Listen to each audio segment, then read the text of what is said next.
एक बार फिर से स्वागत है आप सभी का हमारे इस द बेसिक कंसेप्ट क्लासेस के बायोलॉजी यूट्यूब चैनल पे, जहां हम लोग लगातार पिछले 3 दिनों से जो है मोस्ट इम्पॉर्टेंट चैप्टर वाइज जो एमसीक्यू है, जैसे पहला जो चैप्टर है जय प्रक्रम, इसका पहला भाग जो पोषण है उसी का जो अभी इम्पोर्टेंट क्वेश्चन चल रहा है। ऐसे हम कोशिश करेंगे कम से कम एक चैप्टर में इम्पोर्टेंट क्वेश्चन निकाला जाए, लेकिन मान के चलिए कि एक चैप्टर में आप कम से कम 30 से 40 क्वेश्चन निकालिएगा तो उसमें से आपको चांस रहेगा कि 3 से 4 क्वेश्चन टकरा ही जाएगा। ठीक है, ताकि मान लीजिए एक चैप्टर बायोलॉजी में 5 चैप्टर है तो 4 5 से 20, कम से कम 200 तो आपको ऑब्जेक्टिव याद रखना ही पड़ेगा। ठीक है, तो चलिए आगे बढ़ते हैं और कल के सेशन से आगे बढ़ते हैं। तो 31वां नंबर सवाल जो है देखेंगे। तो 31वां नंबर सवाल जो कहता है कि जठर ग्रंथियां कहाँ पाई जाती है। तो जठर ग्रंथियां के बारे में बताए थे कि जठर ग्रंथि जो होता है वह जठर रस का स्राव करता है, और उस जठर रस में जो होता है 2 तरह का एंजाइम होता है, पेप्सिन और रेनिन। पेप्सिन और रेनिन। तो ये जठर ग्रंथि जो है, नाम सुन गए पेप्सिन रेनिन। पेप्सिन रेनिन के बारे में पहले चर्चा कर चुके हैं कि यह अमाशय में स्राव होता है। कहाँ होता है? अमाशय में पाया जाता है। तो जठर ग्रंथि कहाँ पाया जाएगा? अमाशय में आपको पाया जाएगा। ठीक है, अगला सवाल 32 नंबर। किस रंग के प्रकाश में प्रकाश संश्लेषण क्रिया सबसे अधिक होती है? तो ये आपका प्रकाश संश्लेषण वाला टॉपिक में कहा है। ठीक है, कि किस रंग के प्रकाश में प्रकाश संश्लेषण क्रिया सबसे अधिक होती है। तो हम लोग जानते हैं कि जो प्रकाश संश्लेषण की क्रिया जो अधिक होती है वो हरा रंग में होती है। कहाँ होती है? हरे रंग में। ठीक है, हरे रंग में जो है, एक बार फिर से देखेंगे कि किस रंग के प्रकाश में प्रकाश संश्लेषण क्रिया जो है सबसे अधिक होती है। प्रकाश संश्लेषण क्रिया तो हम लोग जानते हैं कि इससे फिजिक्स में एक चैप्टर है प्रकाश, मानव नेत्र और उससे रंग बिरंग संसार। उसमें एक टॉपिक है जिसको हम लोग बोलते हैं प्रकाश का प्रकीर्णन। प्रकाश का प्रकीर्णन। तो प्रकाश के प्रकीर्णन में हम लोग जानते हैं कि प्रकाश का जो किरण होता है, ठीक है, वह श्वेत रंग का होता है, लेकिन वह श्वेत रंग जो होता है 7 रंगों से मिलकर बना होता है। और उसमें से जो 7 रंग होता है, जिसमें सबसे अधिक तरंग दैर्ध्य जो होता है वो लाल का होता है। सबसे अधिक तरंग दैर्ध्य किसका होता है? लाल का। और सबसे कम तरंग दैर्ध्य किसका होता है? बैगनी का। तो जिसका तरंग दैर्ध्य सबसे ज्यादा होता है वह सबसे ज्यादा इंटेंसिटी का होता है। इंटेंसिटी मतलब ज्यादा तीव्रता का होता है, मतलब उसमें मतलब हॉट करने का पावर जो होता है सबसे ज्यादा होता है। क्योंकि इसका आर्मस्ट्रांग में अगर देखा जाए तो ये लगभग जो है 6900 आर्मस्ट्रांग के बराबर इसका तरंग दैर्ध्य होता है। ठीक है, सबसे ज्यादा। और बैगनी जो है सबसे कम तरंग दैर्ध्य होता है, जिसको लगभग 4400 आर्मस्ट्रांग के बराबर होता है। तो जिसका इंटेंसिटी ज्यादा होगा वह प्रकाश संश्लेषण क्रिया में जो है सबसे ज्यादा क्या होगा? प्रकाश मतलब प्रकाश संश्लेषण, किस रंग के प्रकाश में प्रकाश संश्लेषण क्रिया सबसे अधिक होगी। तो किस रंग मतलब लाल रंग का सबसे ज्यादा इंटेंसिटी है, सबसे ज्यादा तरंग दैर्ध्य है, इसीलिए लाल रंग का सबसे ज्यादा प्रकाश जो है प्रकाश संश्लेषण में मदद करेगा। ठीक है, अगला सवाल। मंड परीक्षण के लिए हरी पत्तियों पर आयोडीन डालने से पहले पत्तियों को उबाला जाता है। तो मंड परीक्षण मतलब होता है जो हम लोग चावल को पसाते हैं और चावल पसाने के बाद जो उसका जल का मिश्रण जो बच जाता है, घोल, उसी को मंड बोलते हैं। क्या बोलते हैं? या मड पढ़ते हैं, मड। ठीक है, मंड। तो उसका परीक्षण अगर करेंगे तो परीक्षण करने के लिए उसको क्या किया जाता है? हरी पत्ती पर आयोडीन डालने से पहले पत्तियों को उबाला जाता है। उस हरी पत्ती पर परीक्षण करेंगे तो उस हरी पत्ती को पहले क्या किया जाता है? उबाला जाता है। ठीक है, ऐसा क्यों किया जाता है? ऐसा क्यों किया जाता है? तो मंड को घोलने के लिए, क्लोरोफिल को घोलने के लिए, पत्ती को मुलायम करने के लिए इनमें से सभी। तो यहाँ पे देखिए, अगर पत्ती को जो हरे पत्ती, तो हरा पत्ती अगर हम लोग लेके आते हैं तो हरे पत्ती में जो है एक तरह से वह ठोस है। क्या है? ठोस है। तो उसमें जो है ना आपको उसको मुलायम भी करने के लिए हो सकता है। ठीक है। दूसरा, अगर उसको उबालते हैं तो उसका जो विलयन होता है वह मंड में जो है घुल भी सकता है। क्या? घुल भी सकता है। तीसरा, कि पत्ती के अंदर जो क्लोरोफिल होता है, ठीक है, उस क्लोरोफिल भी उसमें घुल सकता है। इसलिए वो क्या हो जाएगा? इनमें से सभी हो जाएगा। क्या हो जाएगा? इनमें से सभी। ठीक है। तो मंड परीक्षण के लिए हरे पत्तियों पर आयोडीन डालने से पहले पत्ती को इसलिए उबाला जाता है कि मंड को घोलने के लिए, मंड उसमें घुल जाए। दूसरा, क्लोरोफिल को घोलने के लिए, क्लोरोफिल को घोलने के लिए मतलब उसमें पत्ती के अंदर क्लोरोफिल वो भी घुल जाए। और तीसरा, पत्ती को मुलायम करने के लिए, पत्ती मुलायम भी हो जाए। तो इनमें से सभी हो जाए। क्या हो जाएगा? इनमें से सभी।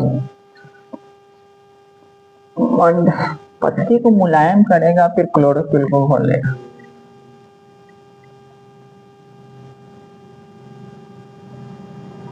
पत्ती को उबाला जाता है तुम्हारा क्लोरोफिल को घोलने के लिए। किसके लिए? क्लोरोफिल को घोलने के लिए। मंड को घोलने के लिए क्यों? मंड तो ऑलरेडी घुला हुआ है। मंड तो ऑलरेडी क्या है? घुला हुआ है। पत्ती मुलायम, ऑलरेडी पत्ती जो है मुलायम होता ही है। ठीक है। तो इसमें क्या होगा? क्लोरोफिल को घोलने के लिए क्या किया जाता है? हरी पत्ती को सबसे पहले उबाला जाता है। इस तरह का सवाल जो है काफी प्रैक्टिकल सवाल है। प्रैक्टिकल अगर बच्चा जो किया जाता है तो इसके लिए सवाल समझ में आएगा। ठीक है। ऐसे इसका आने का चांसेस बहुत कम है क्योंकि प्रैक्टिकल पे बेस्ड है। ठीक है। अगला 34वां सवाल। 34वां सवाल कह रहा है कि प्रकाश संश्लेषण होती है। तो जनरली जो प्रकाश संश्लेषण का पूछा जाए, जनरली प्रकाश संश्लेषण कब होता है? तो हम लोग जानते हैं कि वो दिन में होता है। कहाँ होता है? दिन में होता है। ठीक है। दिन में होता है। रात में होता है? नहीं। रात दिन नहीं। सुबह शाम नहीं। किसमें होता है? दिन में। ठीक है। अगला 35वां सवाल। एक वयस्क मनुष्य के लिए कितने दांत होते हैं? तो ये जनरल अगर 6 क्लास के बच्चा से पूछा जाए कि एक वयस्क मनुष्य, वयस्क मतलब मेच्योर मैन जो है, ठीक है, या अडल्ट मैन जो है, उसके अंदर कितने दांत होते हैं? तो उसके अंदर कितने होते हैं? 32 दांत होते हैं। कितने दांत? 32। ठीक है। 36वां सवाल। मनुष्य के आहार नाल की लंबाई कितनी होती है? मनुष्य के आहार नाल की लंबाई, तो हम बताए थे कि सबसे ज्यादा आहार नाल में सबसे लंबा कौन होता है? छोटी आंत। कौन होता है? छोटी आंत। तो छोटी आंत जो होता है वह लगभग 6 से 7 मीटर होता है। कितना होता है? 6 से 7 मीटर। और इसमें मनुष्य का जो पूरा आहार नाल होता है वह लगभग 8 से 10 मीटर होता है। कितना होता है? 8 से 10 मीटर। यहाँ पे देखिएगा सेंटीमीटर दिया हुआ है, यहाँ पे मीटर दिया हुआ। तो ध्यान से देखिए, जो मीटर होगा ना वही आपका आंसर होगा। 8 से 10 मीटर पूरे आहार नाल, मतलब मुख्य गुहा से लेकर मल द्वार तक के जो पाइप है, बंद संरचना है, ठीक है, उसको हम लोग बोलते हैं आहार नाल। उसकी लंबाई 8 से 10 मीटर, जिसमें 6 से 7 मीटर जो है तुम्हारा हो जाएगा क्या? छोटी आंत। और 1 से 1.5 मीटर होता है बड़ी आंत। तो उसको भी याद रखिएगा। ठीक है। 37वां सवाल। इनमें किसके द्वारा अमीबा में भोजन का अंतर्ग्रहण होता है? तो ये रिपीटेड सवाल कर दिए। किसके द्वारा? तो हम लोग जानते हैं कि अमीबा में मेन संरचना कौन है? कुटपाद है। कौन है? कुटपाद। तो इसी कुटपाद के द्वारा ही क्या होता है? भोजन अंदर आता है। अंतर्ग्रहण मतलब भोजन अमीबा के अंदर आता है। ठीक है। 38 नंबर। इनमें से कौन वसा अम्ल और ग्लिसरॉल में बदलता है? इनमें से कौन वसा अम्ल और ग्लिसरॉल में बदलता है? तो यहाँ बताइएगा कि छोटी आंत में जो होता है ना, 3 तरह का एंजाइम होता है। कितने तरह का? तो पेप्सिन किसमें होता है? पेप्सिन अमाशय में होता है। तो ये तो नहीं होगा, ये तो नहीं होगा। ठीक है। उसके बाद अमाइलेज। तो अमाइलेज ही क्या किस पे काम करता है? वसा पे काम करता है। किस पे? वसा पे। तो ये तुम्हारा अमाइलेज जो है, अमाइलेज। इन्वर्टेज जो होता है वह एक तरह से प्रोटीन पे ही काम करता है। तो इन्वर्टेज नहीं होगा, इन्वर्टेज नहीं होगा। ठीक है। लाइपेज और अमाइलेज। तो अमाइलेज जो होता है कार्बोहाइड्रेट पे काम करता है। किस पे काम करता है? लार अमाइलेज। उसी तरह लास्ट में जो बच जाता है कार्बोहाइड्रेट जिसको स्टार्च बोलेंगे या ग्लाइकोजन बोलेंगे, ठीक है। तो उसको पचाता है कौन? अमाइलेज। तो ये तुम्हारा जो वसा अम्ल और ग्लिसरॉल है, ये कौन सा एंजाइम पचाता है? Lipase enzyme. कौन सा एंजाइम? लाइपेज। तो सारा चारों जो है ना एंजाइम का नाम है। किसका नाम है?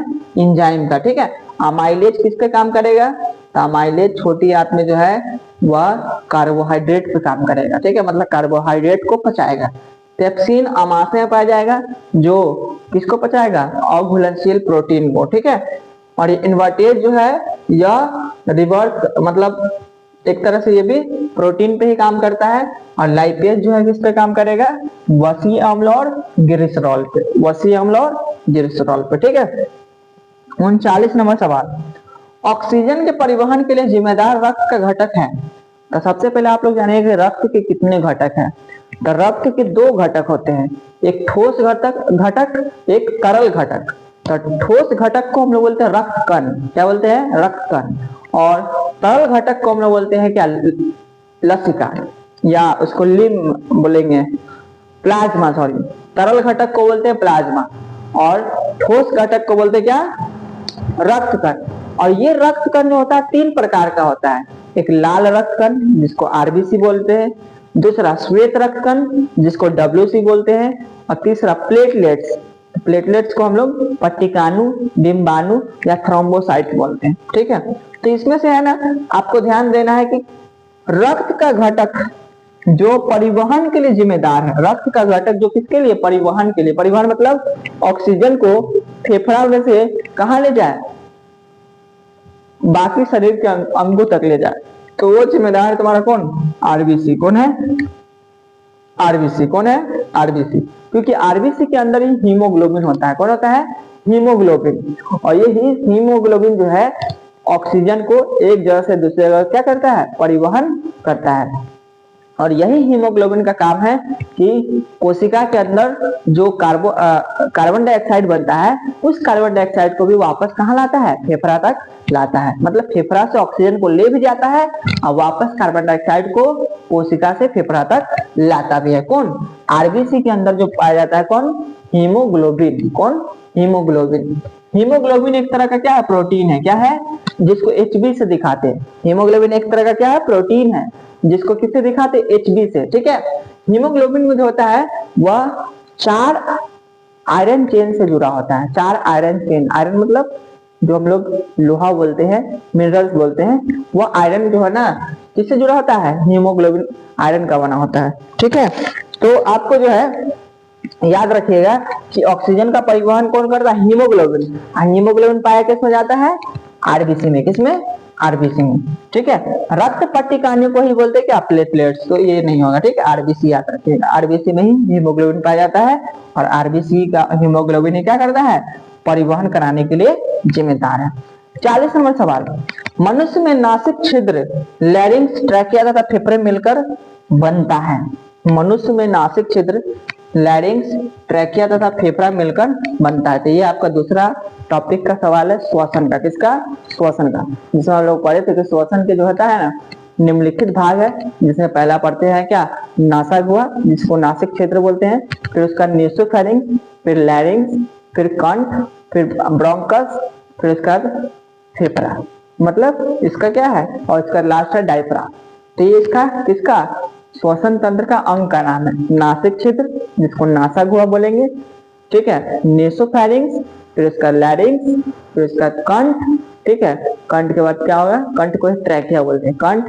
फिर उसके बाद होगा ब्रोंकस, ब्रोंकस के बाद होगा फेफड़ा, और फेफड़ा का क्या होगा? डायफ्राम, ठीक है। तो मनुष्य में नासिक क्षेत्र, लैरिंक्स और ट्रैकिया तथा फेफड़ा मिलकर क्या बनता है?